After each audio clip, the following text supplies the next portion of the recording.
សួស្តីអ្នកនរគ្នាខ្ញុំបាទថូរ៉ូរូហ្វីនហើយនេះខ្ញុំមកលេងហ្គេមមួយឈ្មោះ Block Fruit ខ្ញុំមិនទាន់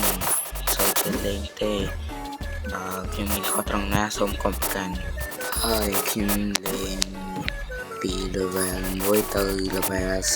30តើវាចំណាយពេលវេលាប្រហែលយើងត្រូវលេងពី level 1 ទៅ level 30ដោយប្រើតែដៃតែប៉ុណ្ណោះពី level ទៅ level 30យើងត្រូវប្រើដៃប៉ុន្តែបើឧទាហរណ៍ថាយើង level ចាប់ពី50ឡើងយើងត្រូវប្រើ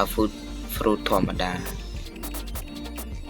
ខ្ញុំសូមចាត់អ្នកទាំងអស់គ្នាសូមចំណាយពេលវេលាមើលបន្តិចតើហើយសូមចុច like ជាមួយផងហើយមើលការ farm របស់ខ្ញុំដូចតទៅខ្ញុំគិតថាវារឿងវែងដែរព្រោះវាមានផែ10នាទីជាងដែរអញ្ចឹងខ្ញុំមកដាក់គុណ2ឲ្យអ្នកទាំងអស់គ្នាមើល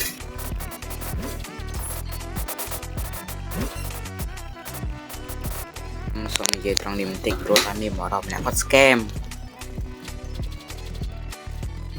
Emocional, mas não vou me contar, sou belo, vou viver a minha vida da sua e na fonte dos tu casa, te dá dia, não dá,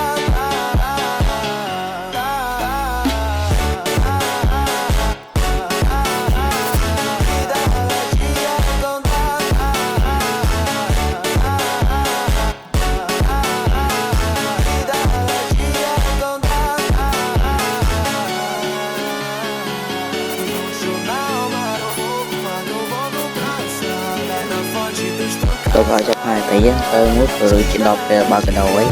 nhưng chăm được ngọc hết tới hai ba cái đầu mà cùng ba này kia chưa mười được ngọc hết tới thì cho mà fruit kia ba cái nghe ba ra bên trong kẹp lên là ngọc nghe bye bye